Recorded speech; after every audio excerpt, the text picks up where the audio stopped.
Good everyone. Speaking with Kelvin, bush bloke. What's your last name, Kelvin?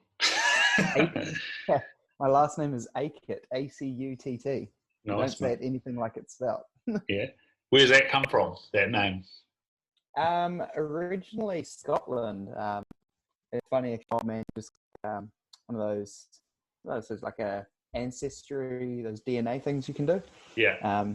My mum bought it for his birthday and sort of tracked our heritage back. And yeah, apparently Scotland is where we originated, but South Africa is where I was born.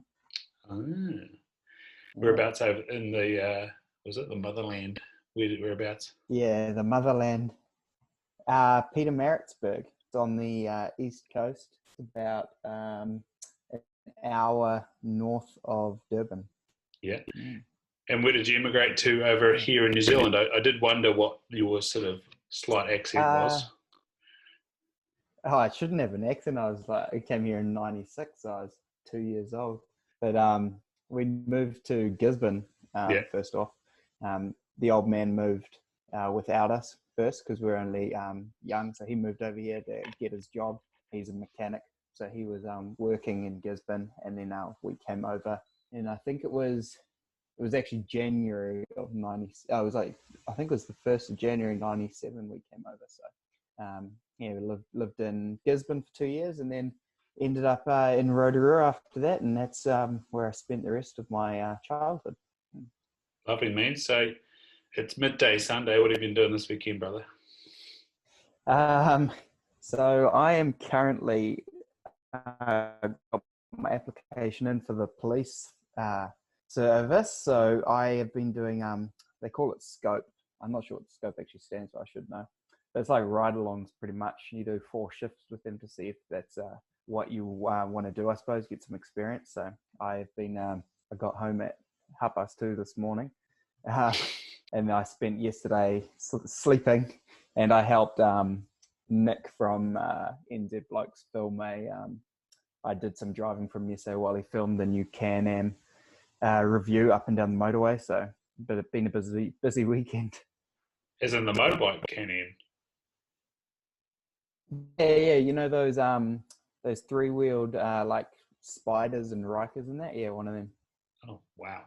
So NZ Blokes, are they part of that same sort of Empire network? Is that how you connect with them? Yeah.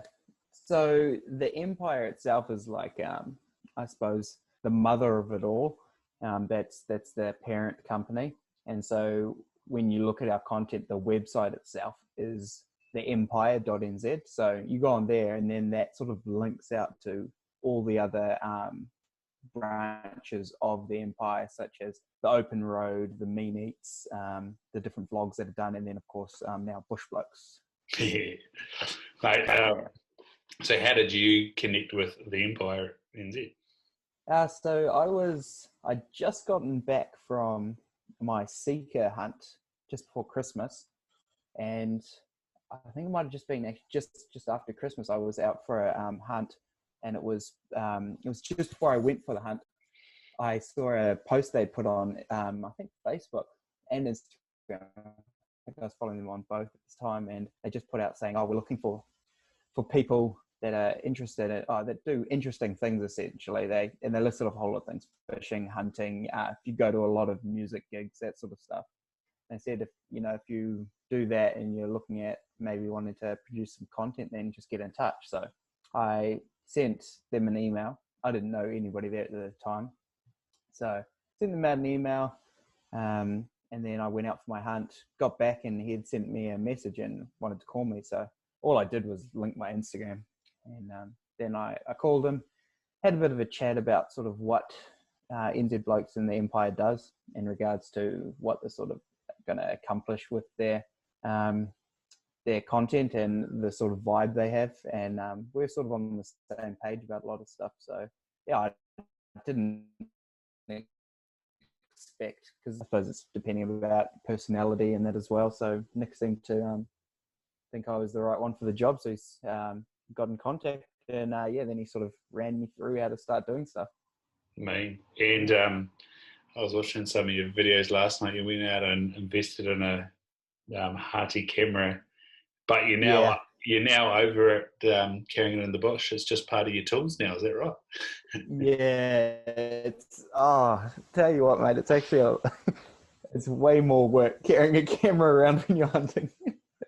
You end up, you're constantly stopping to set it up and like walk past, and then you forget to take videos of something, and then you remember later, it's like, oh man, why didn't I video that? And yeah, it's actually a whole lot of work, but I'm starting to feel it out a bit.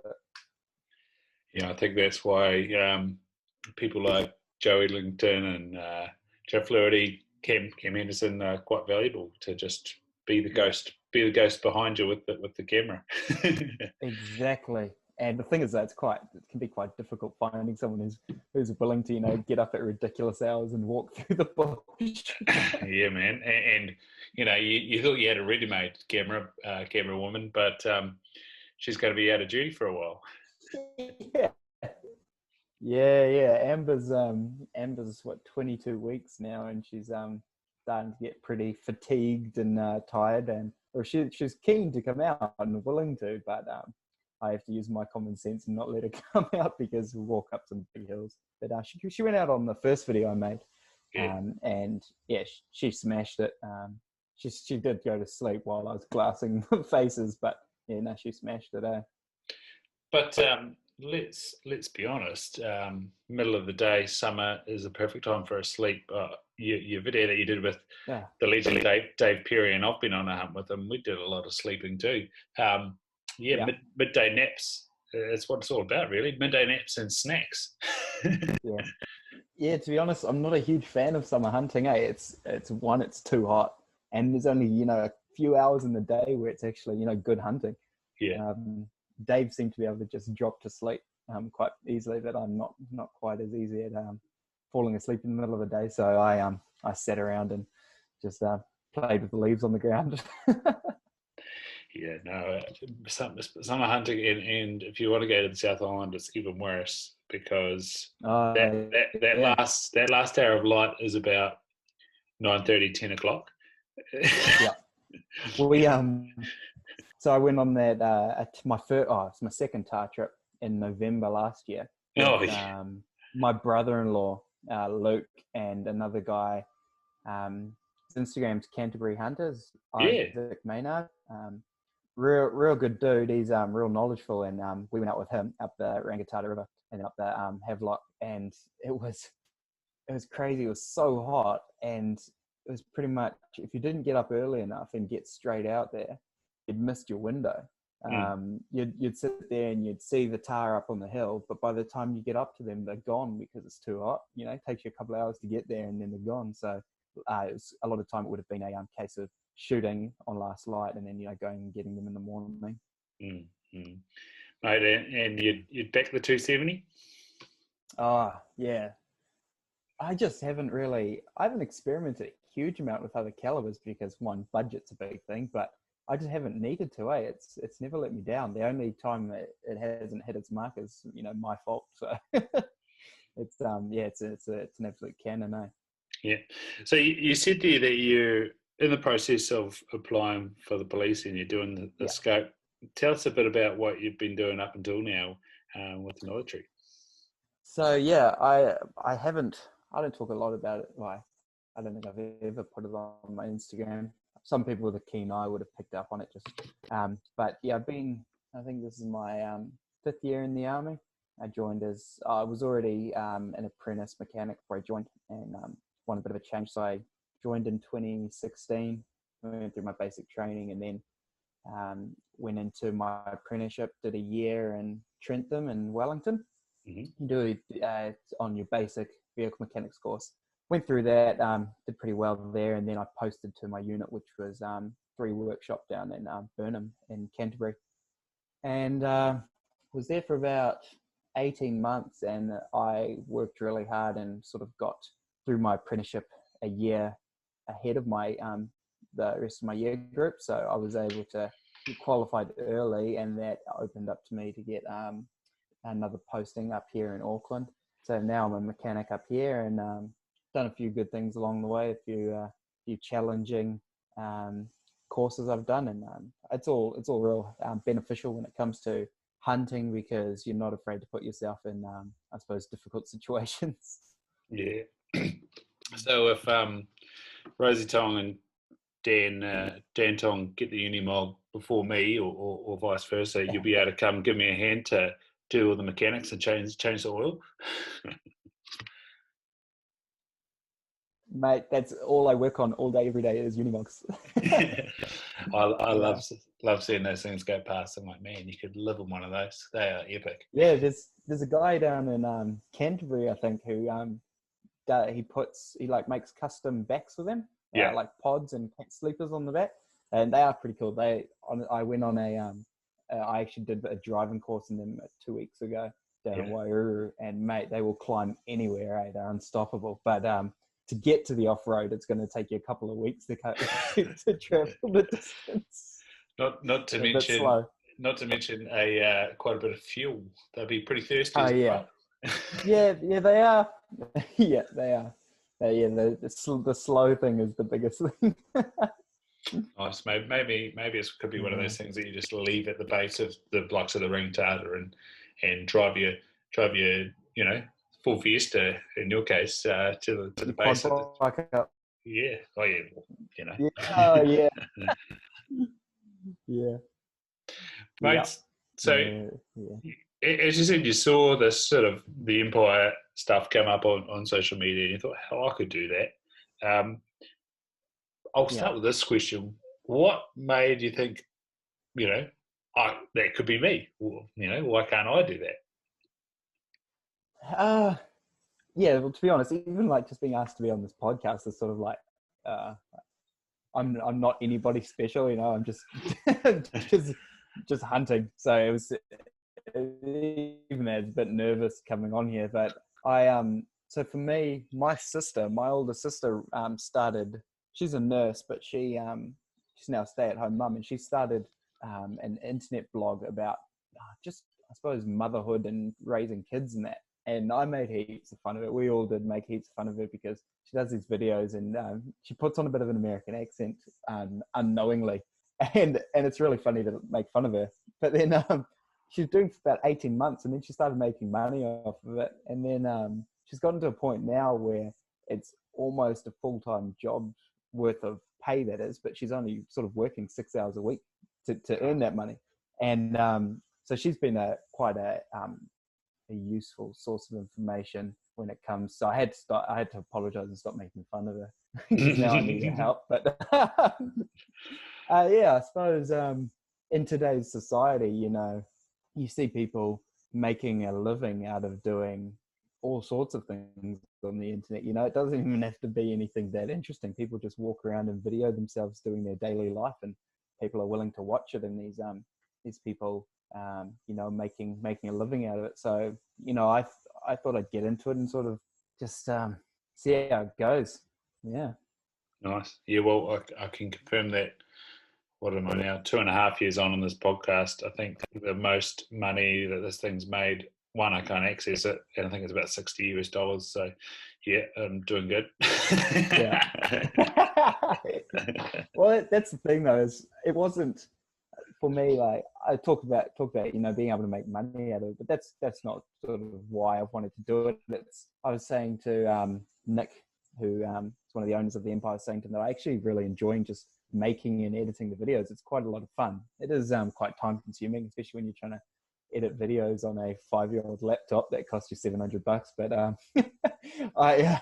I've really enjoyed actually making it, and so for me, I'm doing it with the thought that maybe one day it could be another avenue for me to go down career-wise. But until then, it's just something I'm enjoying doing. Yeah.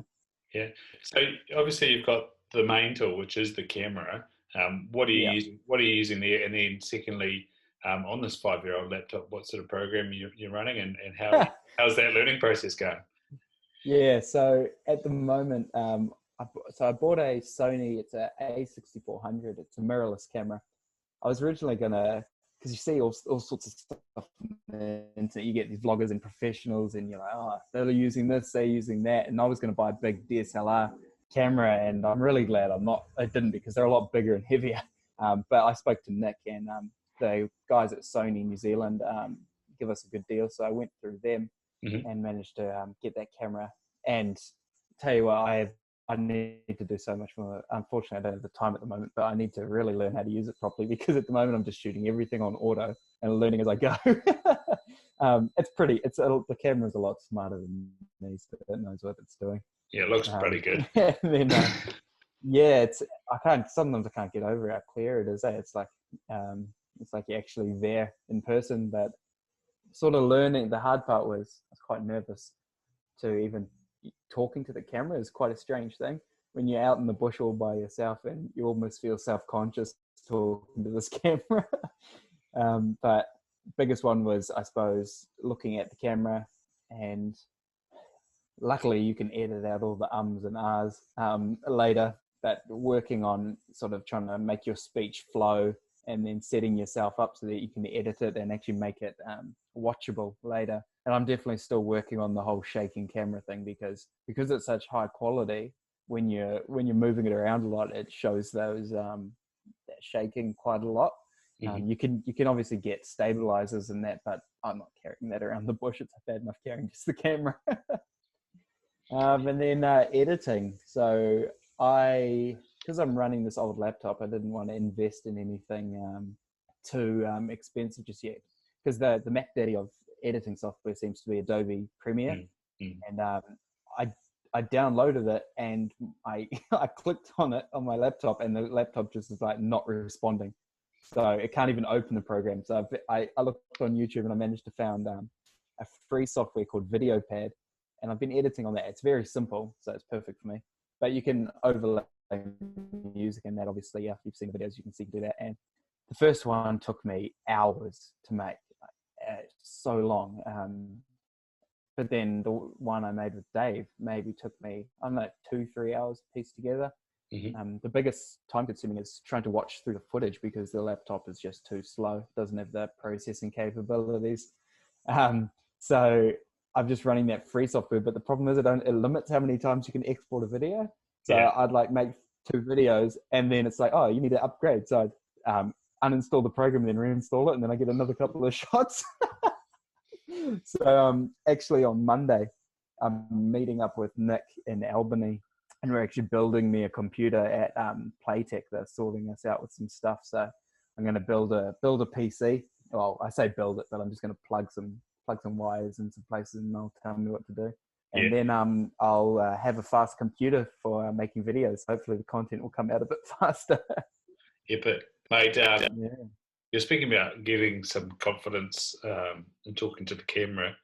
Surely walking past 2 nude people in the middle of the car might instilled a lot of confidence in you. Like, shit, it could be worse. Mate, I couldn't believe that. I couldn't even understand what was happening. I was just walking along, and I thought, man, those people look like they're wearing like really tan colored clothing. And then it sort of looked like, oh yeah, no, they're not wearing anything. They had their walking poles and some boots on. It was eye opening. And they just stopped and started talking to me, and I couldn't be rude, so I tried to look them in the eyes and make it at least awkward as possible. But they just been up to the hut, they said. So I was still up hunting away from the hut, and they just been up to the hut, and there was about 5 kids in that hut, and I was thinking those 4 kids, and their parents have to explain everything. They were like 3 years old, something. Yeah, I don't know. I wouldn't be too worried. I remember when I was a bit older, 13 years old, going to the Mapua camping ground. Yeah, that in terms of nudity, that's been diluted a lot. There's a lot of families at the Mapua camping ground, but on the fringes and when you go to the swimming pool and tennis courts, there's still the odd one around having a whack in the nud down. And just a tip for those in Auckland, be careful at the end of, I think it's Long Bay on the North Shore and Ladies Bay. Once you get around the point from St Heliers, you might end up with your eyes on stalks if you go around there. I remember when we went back to South Africa when we were I don't know, I must have been about 12 or so, And we were down it's in South Africa, they've got on the beaches, they make these like rock walled swimming pools. Yeah. And then as the tide comes in and out, it fills the pools. I think they probably have them in Aussie as well. Yeah. And then you go down chill there, but then they also have like some freshwater pools a bit further back. And we're there swimming and carrying on and sitting there, and then this local guy comes down and just strips off all his clothes and he was obviously homeless, and just started having a shower underneath the when you wash the salt water off. Yeah. He just took all his clothes off and started showering. Oh, it was a hard case. It's just something you don't expect to see, especially out in the middle of the Kaimais. It was quite funny. Mate, also, I've always been told go from the Kaimai end, but that country you found was bloody beautiful. A lot better than the stuff I sort of navigated through up on those beautiful ranges, jungle, you'd call it. Mm. Yeah, I've hunted so when I was in Rotorua, there's the Kaimai Mamakus, so where it sort of comes down there, and I've hunted in there a few times, and you just got that same problem with the supplejack. I saw 3 stags in there once, and I shot one, and one of them, obviously the smallest one I could find, I shot that one.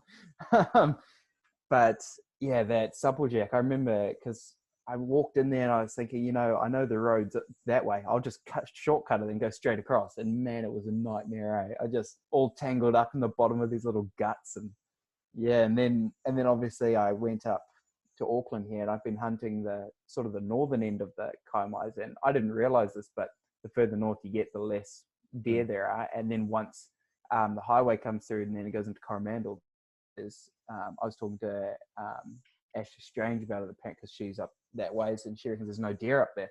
So from what I heard, they've tried to lower the numbers in the northern end because of all the trampers and stuff. So they don't want the hunters running around that area, because there used to be a lot of goats there as well, but they've culled them all out to stop the hunters walking through there and disturbing the peace. Yeah, that trick entrance you were at, even it's pretty intensive with the Cody dieback system that they've got. It's not something you see further down the other tracks. That's the first time I've ever seen one of those. Yeah, they so up here in Auckland they don't have those flash ones where you like stand on it and it sprays you. You have to get this little hose and squirt your shoes. But it's all of the walks up here, the Waitakaris and the Hanuas and that, they've all got those cleaning stations. They're really strict on it, Yeah, well, I suppose fair enough. It's you don't want to killing our beautiful bush, so it's definitely got to make sure you do it. Yeah, mate. And I think you're doing a pretty good job of communicating good stuff that works. I see you're onto the peanut butter slugs, and Sean setting you a few of those coffees, mate. Oh, you're doing better than me, because all I've used them for is one weekend when we ran out of beans, and I was pleasantly surprised how cracking good that coffee is. And then where I go down to Waipark, they've got bloody Makona, so having a bit of Gundog. It's horrible, eh? Yeah. Can't handle the Makona after that. Yeah, no, it's... Sean's a real good dude, eh? I've spoken to him for a while. So the first time I spoke to him, I just got on Instagram, and I was, trying to feel out, if I could get stuff to review. I wanted to do something on Instagram, and I messaged him and said, if you want somebody to sort of, do some stuff for you in New Zealand, let me know. And he's like, oh, yeah, we'll see how things go. Anyway, he followed me on Instagram, and then I put up a story about how our dog had died, our family dog. Her name was Chocky. She was a chocolate lab, and he spoke to me, and I'd said, oh yeah, by the way, I'm gonna chuck in an order for some of that coffee. And he's like, oh, you know what I'll do? He said, I'll give you, he gave me 30% off, and he said, because you're our first New Zealand customer. And then he said, oh, your discount code is Chocky, the dog's name. So it was a real legend for doing that. And then I ordered it, and it got lost in the mail, and it never showed up.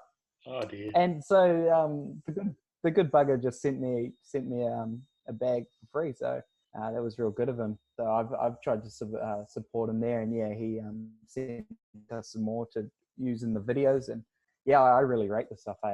I struggle when I have to go to work and drink the old instant coffee. Yeah, mate, and you're a usual French presser, and you did bring up a good point in that video that you want to let your water cool a little bit. When I do my coffee perk, I try to get the water as cold as possible so that it's only just at that sort of expansion point where it goes up through the bucket or whatever you call it. I don't know what you call them. I'm not that much of a coffee connoisseur, but I'd say you're speaking outside of my level here. Yeah, the French press. But yeah, there was that pour over just a little bit. Let it cool down a little bit, make it hot, and it was pretty good. The big one I liked about that is there were no grinds left in the bottom of your cup. The filter catches it all. Yeah, no, it's and even an espresso, I resorted to one of those. Actually, in saying that, it did bring me good luck. Had that Nespresso, had the nap, went and then got my first public land deer. So I don't know, I might end up being like Khan and his oysters. Oysters are mussels out on the hill, need an espresso in the middle of the day. But no, I'll definitely be ordering in a lot more of that gun and dog coffee. That works bloody good. And the Pix peanut butter slugs, I'm the biggest fan. I'm a peanut butter nut, as the ad used to say, but Pix are just top quality rank. I was super lucky when I was in Christchurch. One, my flatmate was the strength and conditioning coach at the high performance centre there, and then my old man is the rowing coach there, and I think there's somebody involved with rowing that's involved with Pix. And then I ended up house sitting for Tom Walsh, and of course he's sponsored by them. So there's Pix everywhere. So I've been super lucky to be exposed to that stuff for a long time, and having a slug on the hill, there's a tiny amount of waste that you got to pack out with you, but it's worth it. You didn't like it around the teeth, buddy? Oh no! Oh, it's actually quite good because you've still got that lingering flavour for a few 30 minutes after. You still there's a bit there you can have for later. That's why I rate the peanut butter on the hill, because it's so satiating, and some of these sort of date balls or Ceres Organics, I don't know what they call the energy bars. They're just bloody dates, and you sort of chew on them, and then you're like, right, where's another one? It actually becomes you want a meal, eh? Yeah. Oh, I get a bit upset about all that stuff. It's so expensive I'm lucky. I use the old army rat packs a fair bit when I get left. I'm on an exercise and I don't eat it all. I take those with me when I'm hunting, but they're not exactly they're not the most delicious things around, but they'll do. But then when I went hunting with Dave, he just took meagering noodles. I'll give them one thing: they're light, but no, I don't think they're the most nutritious. Don't quite give you that energy you need, eh? Yeah, no. I'm a stickler for bringing in a steak on that first night now. That's definitely doing that every time now. And salami and cheese and dark chocolate slugs. I think that's me, really. I'm pretty much a muesli bar, peanut butter slugs, and then I'll have a couple of those meat packs. I use obviously the army ones, but the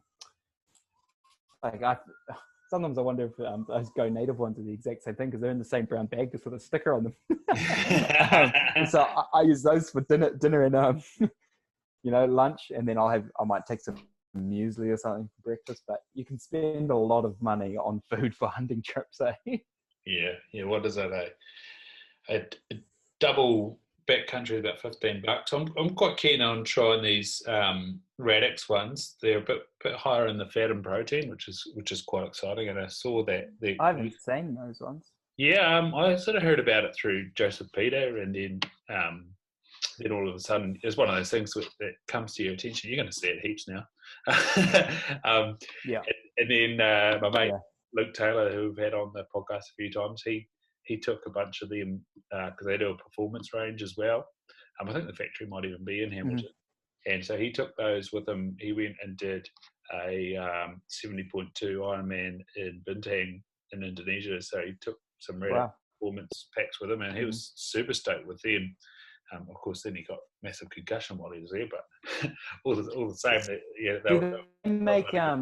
Do they make like a sports drink as well, like the powdered stuff, like electrolyte drink?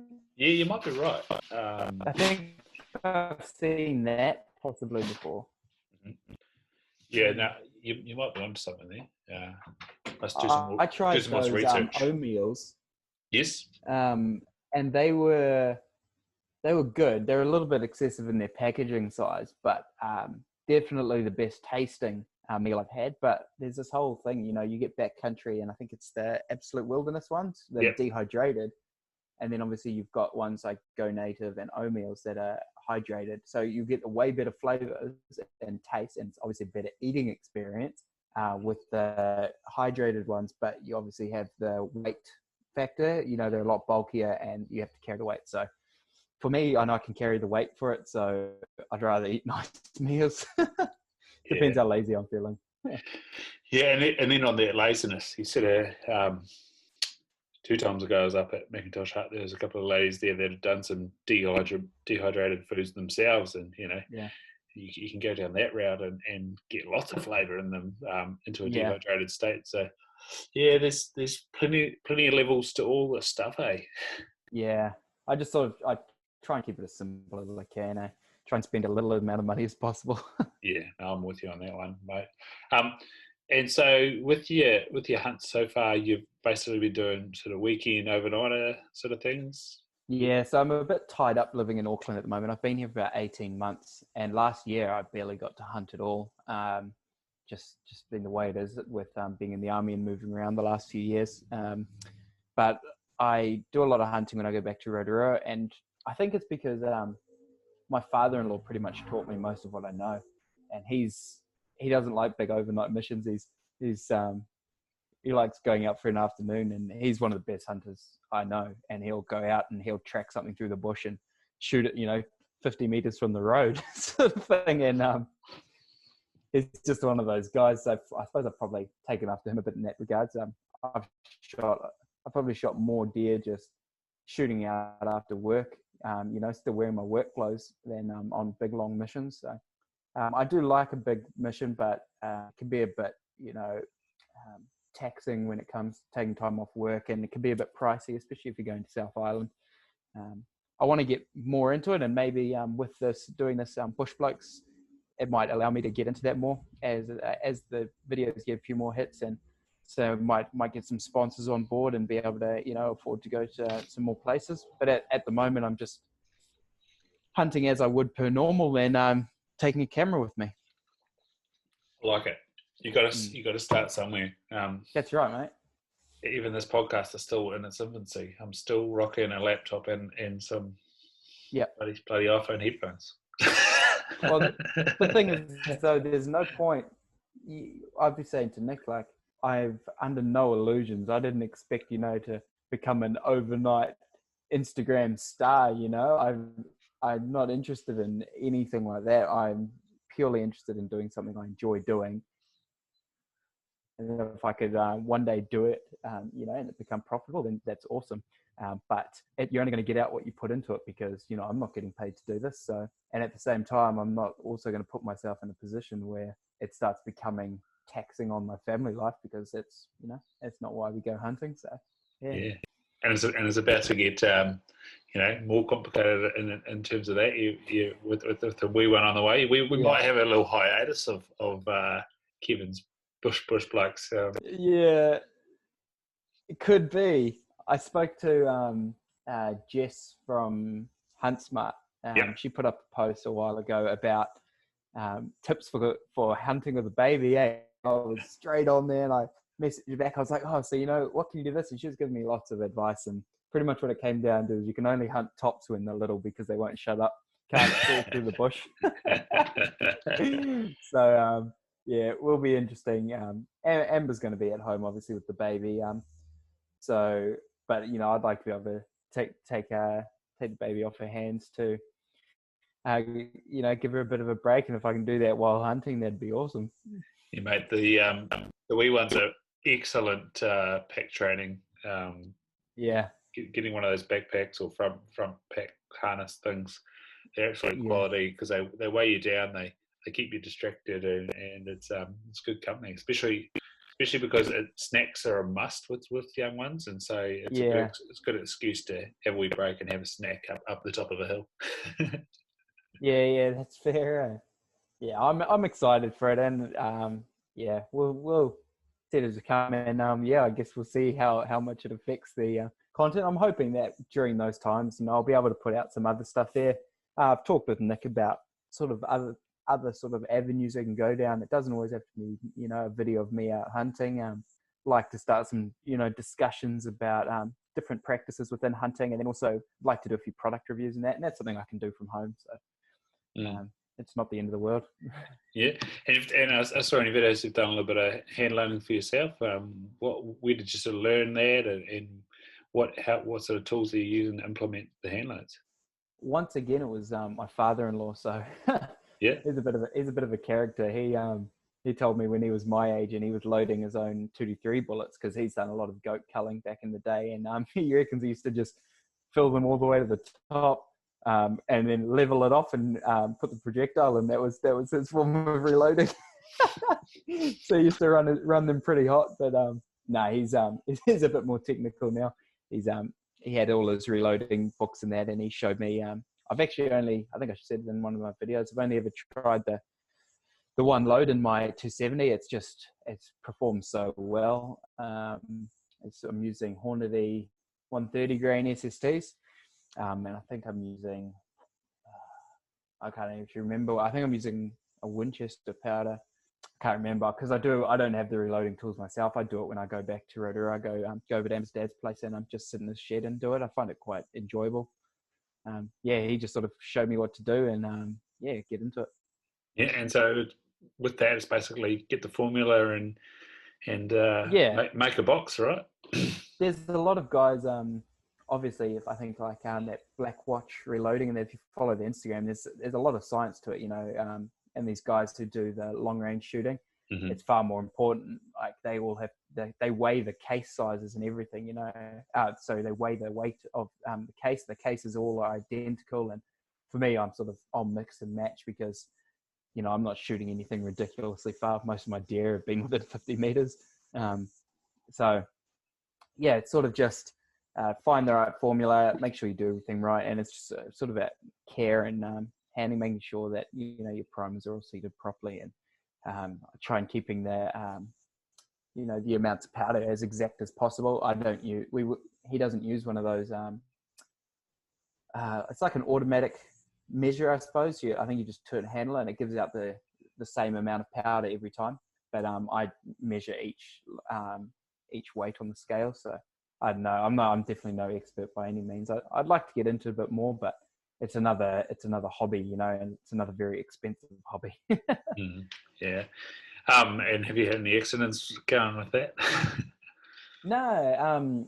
I've stuffed up a few. I couldn't figure out last time I actually reloaded when I what do you call it? When you resize the cases, you have to lube the case up. But I remember now when I first got told not to put too much of the lube on it, because what it actually does, because it's like an interference fit, the lube acts, obviously you can't compress it, and so it actually dents the sides of the cases.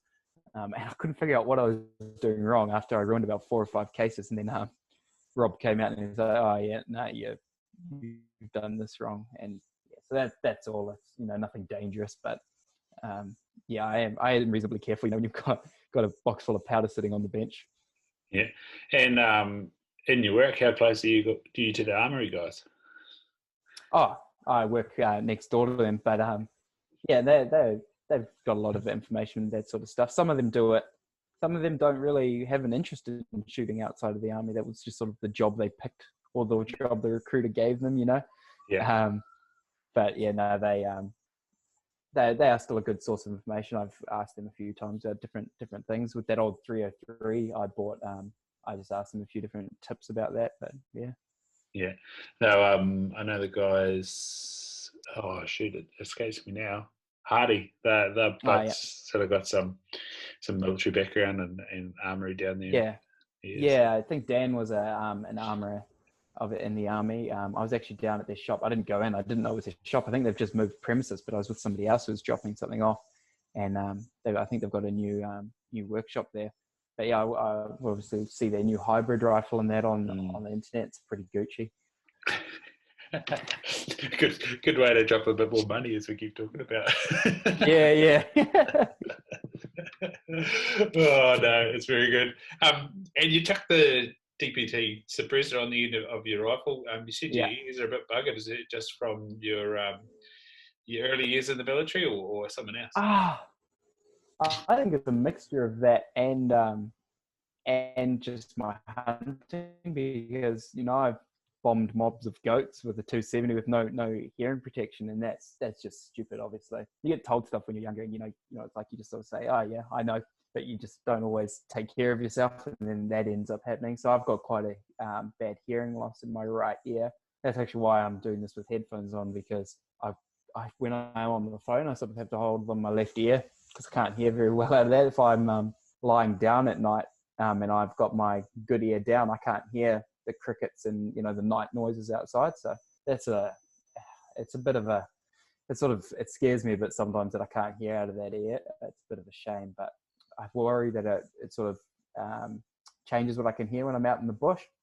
Yeah. It makes it a bit harder to focus on some noise. You sort of doubt what you can hear sometimes, but yeah, lesson learnt. And now I'm very, very conscious of my hearing. I'll wear earmuffs all the time.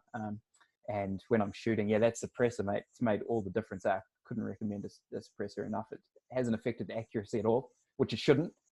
And yeah, I can shoot without hearing protection at all. It's no doubt. So yeah, those DVT suppressors, it's the only one I've tried. I mean, I've got suppressors on my 22s and that, but yeah, I really rate it. For the price, I reckon you can't beat it.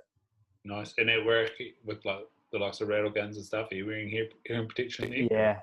Yeah, I'm real big on that now. I sometimes I'll even just wear earplugs around the workshop when there's just in general, because you never know if somebody's going to start up a grinder and that. So I'm real big on that. I mean, I spent a lot of my younger years, cruising around on tractors, baling hay and that, old tractors with no earmuffs and that, and cutting firewood. So yeah, I've sort of it's caught up with me now. I'm only 25 and it's I already lost my hearing. It's not so too flashy. You're a bit like some of the old school farming young fellas, Yeah. Buggered hearing. Yeah, I know. Yeah. Mate, and so as we spoke about, you went hunting with Dave in his Hardy 303, and you actually managed to have some success on that Rohini hunt. How did you guys connect? So it was the same sort of thing, actually. Dave put up a post. This was long before Blokes NZ Blokes got involved, and he put up a post saying we're looking for like ambassadors for our brand. And I hadn't spoken to him at all yet. I don't even know if I'd seen his page. I just saw it pop up, so it might have been sponsored. And I hit him up, and we had a conversation on the phone. And he sort of just said, what we'd expect if you could just sort of, post some stuff up, things to do with fitness and hunting and anything outdoorsy. And he sort of told me what his, I suppose, vision was for the brand.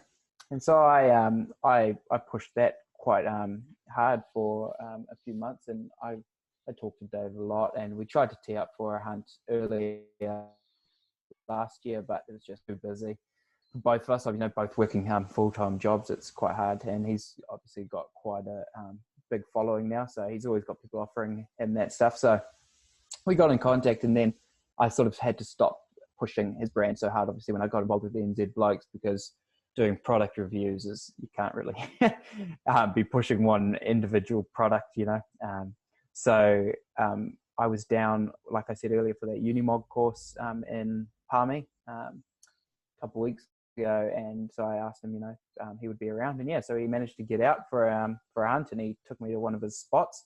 And as people who follow Dave's workouts, it shouldn't surprise you that he picked a spot with a really big hill to climb back up. So that's where we went. No, it's he's definitely a good time on the hill.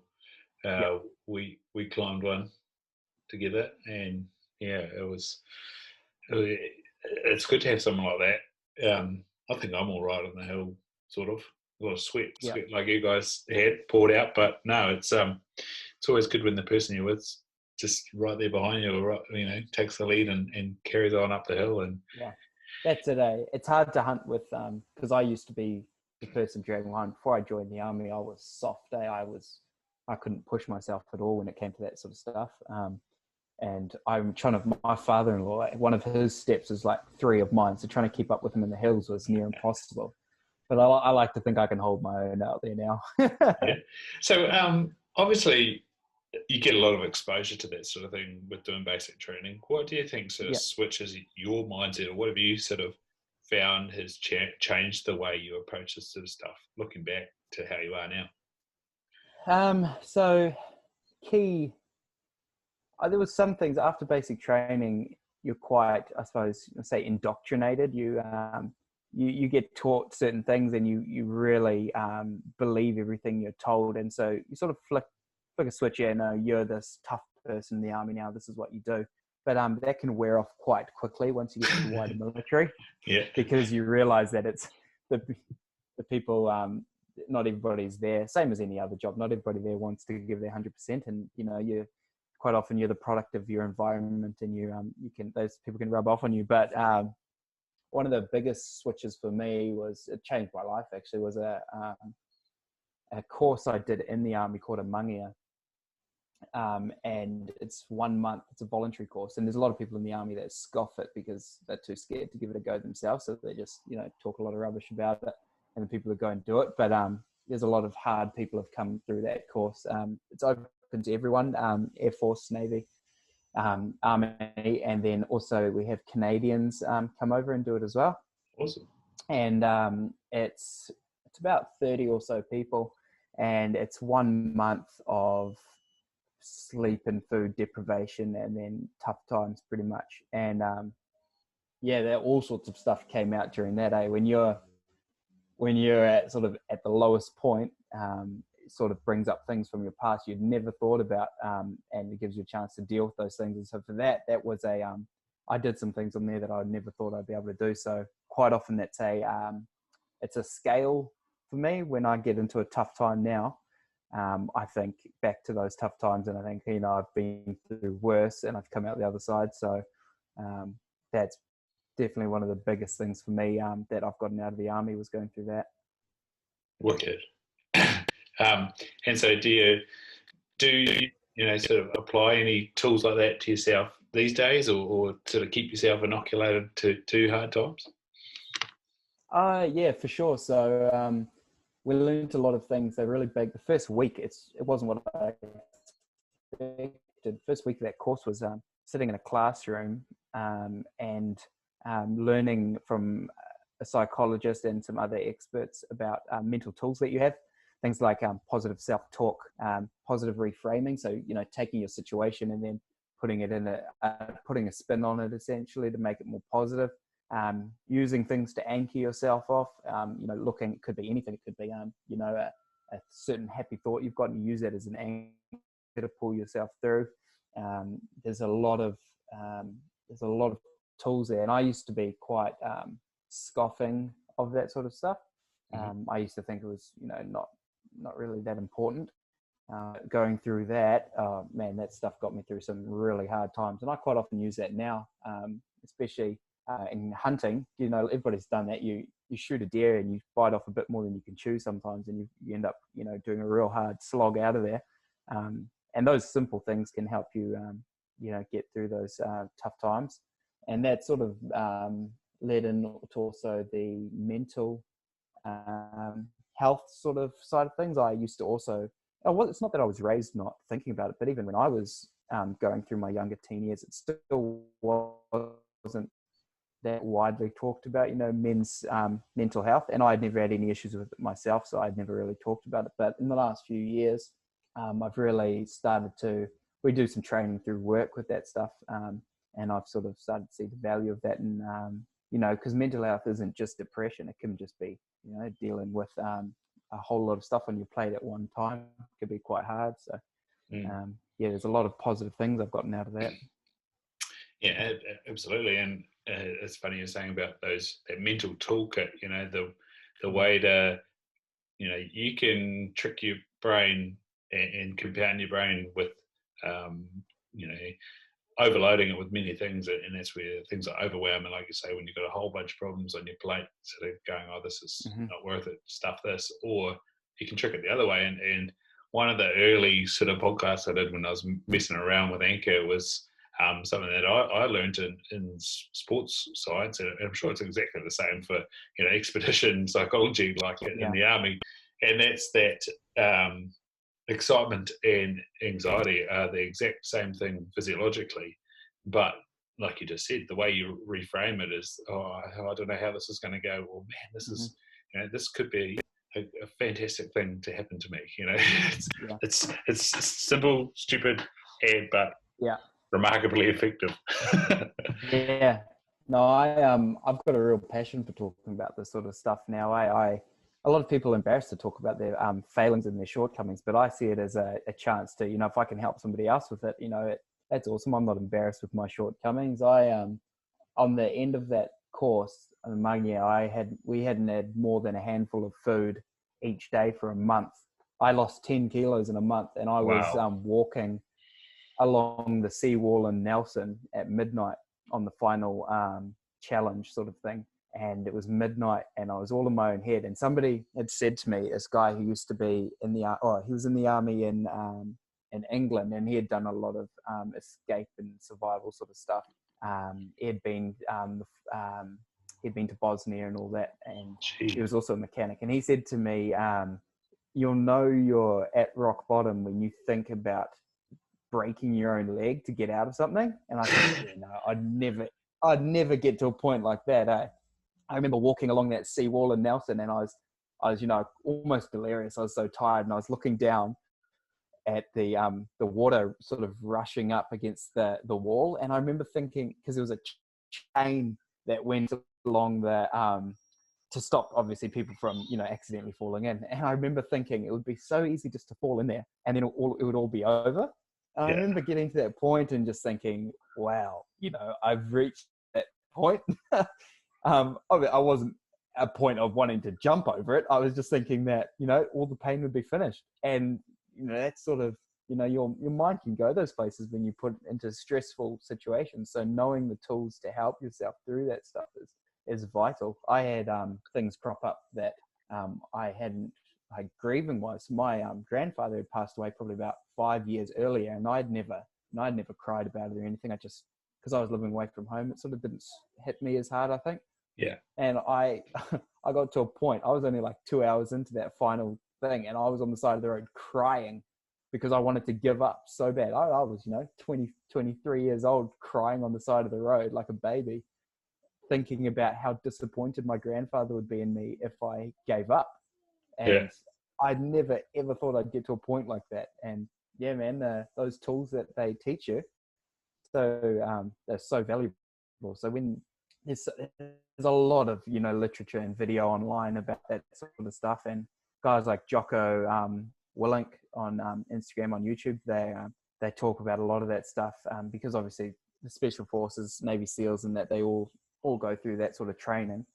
So there's the resources out there to learn that stuff. So for anybody out there that is interested in that, go find out about it, because if it doesn't just affect your, you know, it's not just relatable in physical challenges, but, you know, it could be anything, you know, a bad relationship, anything like that. You can deal with a lot of that stuff through those mental tools. You know, it's a bit of like a self-help thing before you need to, you know, if you're not quite at the stage when you need to talk to, say, a therapist or need medication or anything, that's sort of a way you can deal with a lot of those things yourself. Hard out, man. And yeah, you just brought up grief. You know, I had about the same when I was 25. Lost my grandfather to diabetes, and that shows up in my everyday at work. You know, people were always like, "Shit, how do you know so much about diabetes?" I'm like, "Well, I lost my grandfather to that," and the grief of that for me showed up. You know, I was in my final year of uni, and, you know, went to a funeral and didn't really cry much about it, but shit, by the end of that, and a couple of years later, man, it showed up again. And so, you know, these last couple of weeks, when my mum's father died, it was about, you know, closing the gap on the grief, sort of meditating on the grief, and having some some really, really good tears and good memories and all that sort of stuff about it. And it's been chalk and cheese of how I've sort of handled those feelings and as guys we sort of do push the feelings down, but it's incredible, to have that time to cry and grieve and incredible how that sort of those feelings, like you said, about letting your grandfather down is can be both deflating but then motivating. Well, that's what pushed me through. I was thinking not just about my grandfather, but about my father. He's, my dad is my hero. So for me, I was thinking to let him down, although he wouldn't be, my father, he loves me. He'd never be disappointed, if I had given up. But it was sort of something I used, maybe subconsciously. I was using that to actually fuel myself through that pain, because I was in a dark place. And it's one of my biggest regrets. It's probably one of my only actual regrets, was that I never spoke to my grandfather enough when I was young, because I was quite a young teenager when I was because he was still in South Africa. All the time I spent with him, I never I suppose listened to him, because you're a young guy, you don't listen to what old people have to say. So now with my mum's father, they've immigrated. He's living in the granny flat at my parents' house, and whenever I go home, I sort of sit down and because he was a policeman during the Bush Wars in Rhodesia, and I sit there and I listen to his stories, and I try and gain as much of that knowledge as I can from him. It's appreciation, and that gratitude stuff. Again, things that you sort of hear about, and you go, "Oh, what's that about?" Like I say, you can easily scoff at them, but they're actually when it goes deep down, or they're not there anymore, or you do end up in those dark places. They are the things that you call on again. Also, really, really interesting what you're saying about when you're in that tough environment, how your sort of patterning can show up. And this is something that I talked about when I was on Paul Michael's podcast. I'd just done a little morning hunt in the Kaimais, and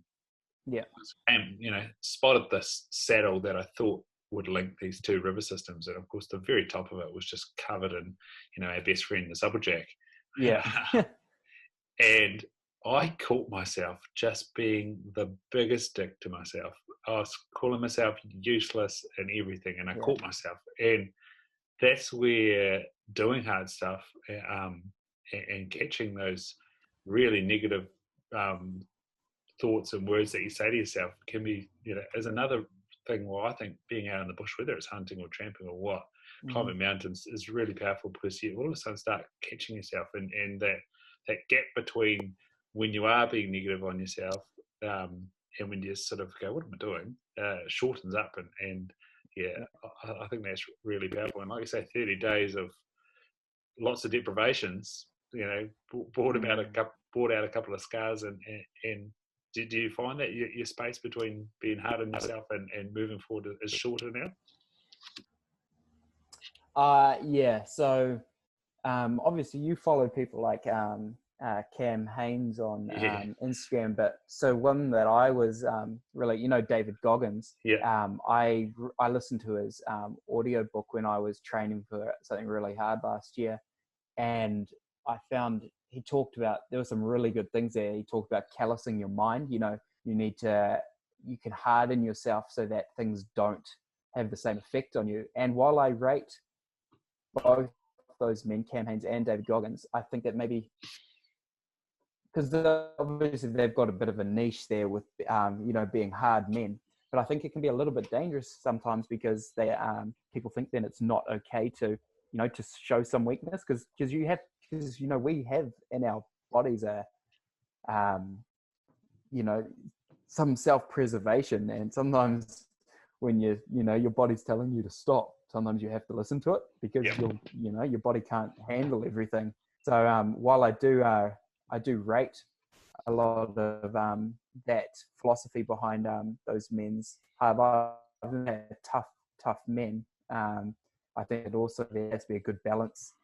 You know, I think it's all about what your expectations are in life as well. So for me, with my fitness, I've always struggled with fitness, and I put on weight very easily, and so I've always been quite hard on myself, and you know, worried about my my image, I suppose. But sort of in the last year or so, I've come to a realization that it's about, you know, what you want out of life as well. So for me, as long as I'm healthy and I can, you know, get out and do the things I enjoy doing and be a good example to my family, you know, that's sort of what I want out of things. You know, as long as I can get up in the hills and, you know, enjoy myself, and that's sort of what it's about for me.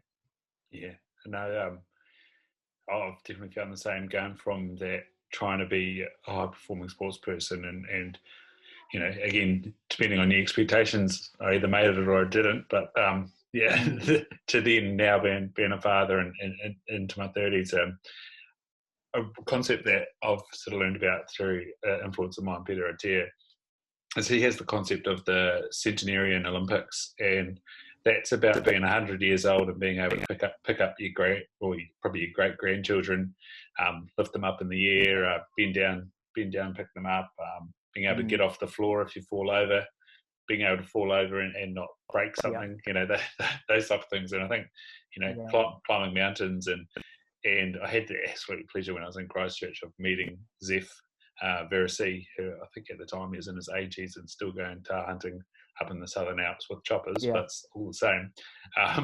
He's one of those, still hard. one of those people that you're just like, shit, you know, anything's possible, eh? Yeah, it is. It's all about, you gotta look after yourself as well, eh? Like through my the last few years of carrying heavy loads and stuff, you know, sometimes carrying sort of 40 kilos around for long distances, your joints, you know, you got to look after yourself. My knees, I've got to warm up now before I go for a run, eh? I think when I was younger, you know, 4 years ago, I didn't have to warm up, and that's probably why I need to warm up now. Yeah, my knees start hurting, you know, my hips start hurting, and you know, it's for those younger guys out there, eh? Like, I know you guys, I was, you know, 5 years ago, I was thinking the exact same things. You know, you're young and you're tough, you can push through it. But, you know, take the time to look after yourselves and do your recovery, because, you know, now I'm sort of already, things are catching up, you know, my hearing and my knees. And that's a big thing in the army with the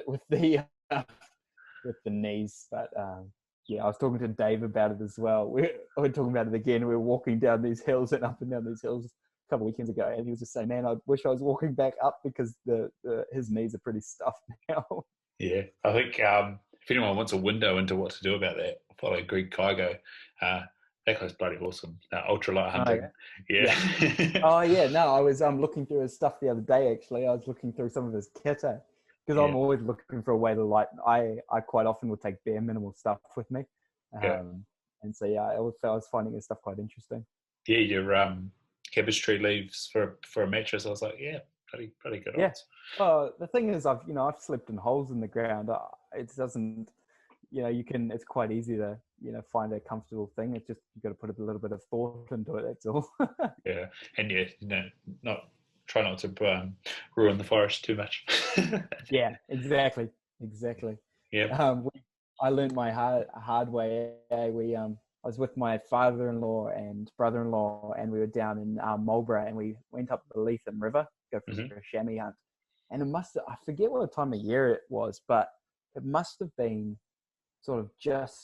springtime, because the further we walked up the river, because we started gaining elevation even in the riverbed, the more and more snow started to arrive. We had left at about lunchtime, and we walked, and my brother-in-law's he's an absolute maniac on the hills. He's like a rabbit. He's a really hard dude, and we sort of just kept walking, and nobody would say anything, sort of thinking like, you know, we're sort of getting ourselves in a bit deep here. And we got into this little bit of beech forest right down by the river, and you would have at some point surely have seen it. And you're walking through trees like that, and the snow's melting, everything is wet and cold, and it's dripping on you. And I was thinking, man, this sucks. And then we got to where it was like 5 o'clock. So yeah, it must have just been tail end of winter, because it was pretty much dark.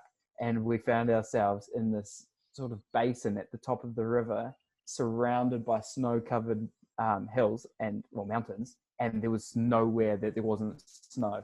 It was just snow everywhere, and this was when I was quite new to hunting, so I didn't even have the right gear. I didn't have a air mattress or anything, a thermal mat of any description. So I scraped as much snow as I could away to get down to the tussock, and I jumped in. I think I had a fly sheet, which I put on the ground to sort of try to keep myself dry, and I got in my sleeping bag.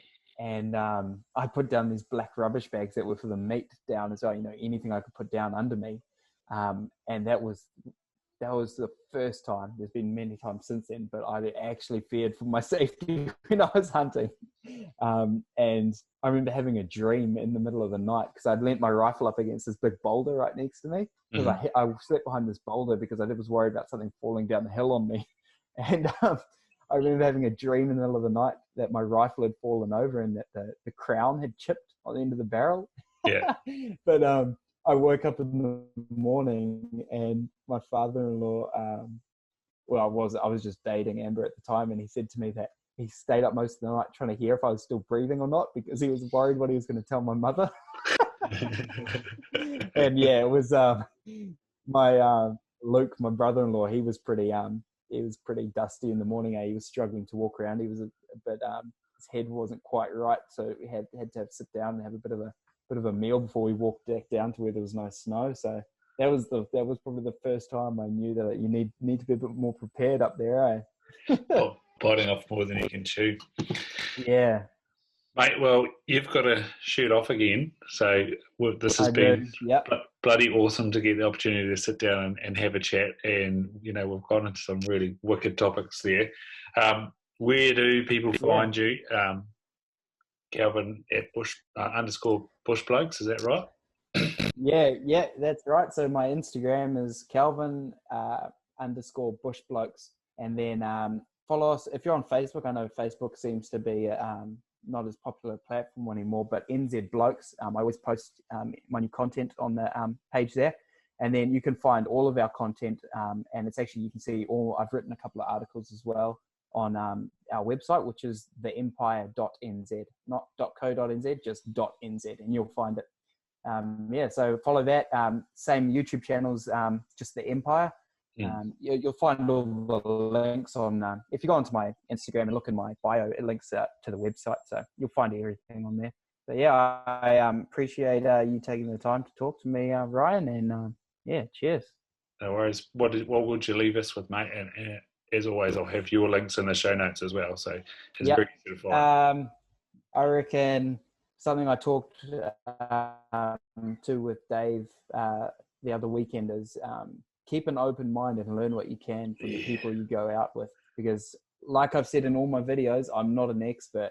I've been out hunting way more times than, I've shot animals. And there's often a bit of a false impression. And I'm not ripping on South Island hunters because they have, animals, I wouldn't say easy, but they just have an abundance down there. And, you see them from a distance. So don't get disheartened if you're out there and you're not shooting as many animals as you see on Instagram, because a lot of people only post the good stuff on Instagram. So get out there and learn what you can from everyone. Don't be arrogant.